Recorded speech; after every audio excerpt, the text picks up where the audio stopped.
దాయాది దేశమైన పాకిస్తాన్ భారతదేశంపై యుద్ధానికి మానసికంగా సన్నద్ధం అవుతుందా అంటే అవుననే సమాధానం కనిపిస్తోంది. తాజాగా పాకిస్తాన్ భారతదేశంపై విసుగుబడిన పరిస్థితులను మనం గమనిస్తే ఈ పరిస్థితులు గోచరిస్తున్నాయనే అనుమానం రాగమానదు.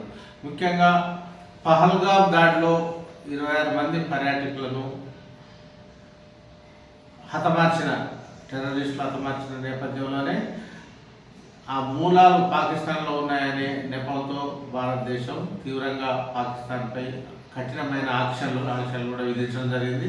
ముఖ్యంగా 1960లో అంటే 65 సంవత్సరాల క్రితం జరిగిన సింధు జలాల ఒప్పందాన్ని కూడా రద్దు చేసుకోవడం జరిగింది. ఈ క్రమంలో సింధు జలాల ఒప్పందం రద్దు నేపథ్యంలో అంటే గత ఏప్రిల్లో జరిగిన ఈ సంఘటన క్రమంలోనే పాకిస్తాన్కు అనేక ఒడిదుడుకులు ప్రారంభమయ్యాయి.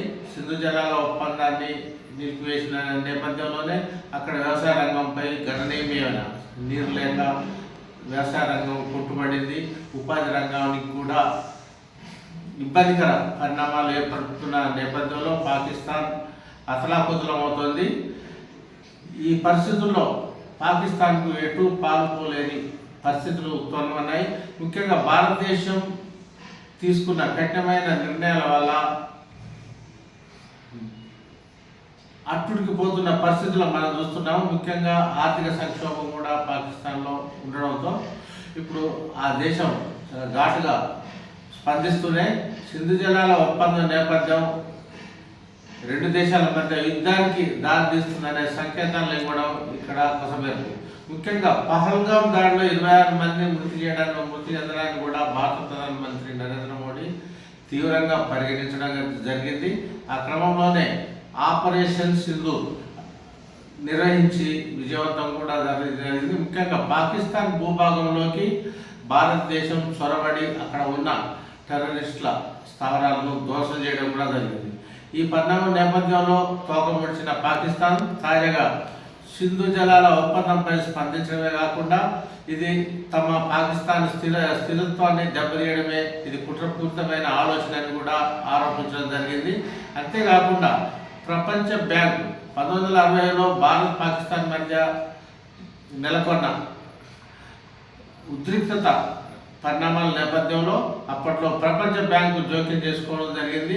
ప్రపంచ బ్యాంకు జోక్యం చేసుకోవడమే కాకుండా ముఖ్యంగా ప్రధాన సమస్యగా మారిన సింధు జలాల ఒప్పందాన్ని కూడా వరల్డ్ బ్యాంక్ మధ్యవర్తిత్వంతో అప్పట్లో కుదుర్చుకోవడం కూడా జరిగింది.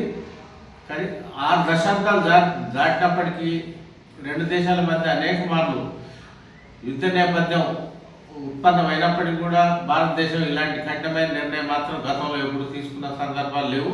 ఈసారి మాత్రం గత 5 నెలలు పైగా సింధు జలాల ఒప్పందాన్ని నిలిపివేసిన క్రమాన్ని పాకిస్తాన్ చాలా తీవ్రంగా పరిగణిస్తోంది.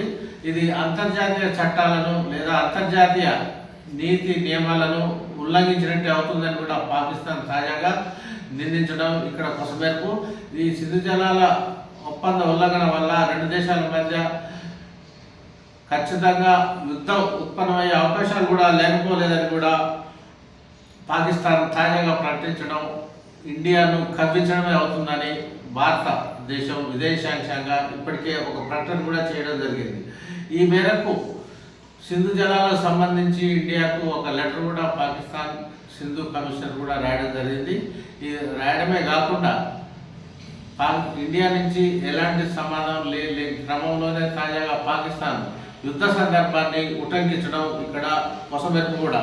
వాస్తవానికి 1960లో జరిగిన సింధు జలాల ఒప్పంద నేపథ్యంలో సింధు జలాలకు సంబంధించి పాకిస్తాన్ ఆర్థిక తాగునీటి ఉపాధి రంగాలను పురోభివృద్ధి సాధించే దిశగా అప్పట్లో ఈ ఒప్పందం అత్యంత కీలకంగా మారింది. ఆ ఒప్పందం ఫలాలను ఇప్పుడు పాకిస్తాన్ కూడా అనుభవిస్తున్న క్రమంలోనే భారతదేశం తీసుకున్న నిలిపివేత నిర్ణయం అనేది పాకిస్తాన్కు ఆశీర్వాదంగా మారింది. వాస్తవానికి సింధు నది వ్యవస్థలో ప్రధానమైన సింధు నది వ్యవస్థలో మొత్తం ఉపనదులు 6 ఉన్నాయి. దీంట్లో తూర్పు పడమర అంటే రెండు విధాలుగా ఇక్కడ మనం విభజించడం జరిగింది. దీంట్లో పశ్చిమ విభాగంలో ఉన్న వాటిని పాకిస్తాన్కు 3 ఉపనదులను, అంటే 3 ఉపనదులు అంటే ఇక్కడ మనకు సింధు నది కావచ్చు, చీనాబు, జీలం నదులు, వీటిని పాకిస్తాన్కి వినియోగించుకునే విధంగా అప్పుడు ప్రపంచ బ్యాంక్ మధ్యవర్తులలో ఒక ఒప్పందం కూడా జరిగింది. అదేవిధంగా తూర్పు వైపు ఉన్న బియాస్ నది కావచ్చు, రావి నది, ఇటు సట్లెజ్ నదులేమో ఇండియా వినియోగించుకునే విధంగా ఒప్పందం కుదిరింది. తాజా నిర్ణయాల నేపథ్యంలో పాకిస్తాన్ సింధు జలాలను, అంటే చీనా, జీలం, సింధు నది జలాలని వినియోగించుకోలేని పరిస్థితిని ఏర్పడింది. ఈ క్రమంలోనే సింధు జలాల వినియోగం విషయంలో పాకిస్తాన్ కఠినమైన నిర్ణయం తీసుకొని భారత నిర్ణయాన్ని ధిక్కరించిన పక్షంలో అది ఖచ్చితంగా యుద్ధానికి దారిసే పరిస్థితులు కూడా లేకపోలేదని విశ్లేషకులు భావిస్తున్నారు. ఈ విషయంలో అంతర్జాతీయ సమాజం ఆందోళన చెందుతున్న పరిణామం కూడా. మరికొద్ది రోజుల్లో సింధు జలాల ఒప్పందం నిలిపివేత పరిణామాలు పాకిస్తాన్లో బాగా ప్రభావితం చేసే అవకాశాలు ఉన్నాయి. ఈ క్రమంలోనే అది యుద్ధాన్ని కూడా దారితీసే అవకాశాలు ఉన్నాయని పాకిస్తానే స్వయంగా చెబుతున్న పరిస్థితి మనం చూస్తున్నాం. ఇదే జరిగితే ఇండియా కూడా పాకిస్తాన్ను ఎదుర్కోవడం కూడా మానసికంగా సిద్ధంగా ఉందనే సంకేతాలు మనకు అందుతున్నాయి.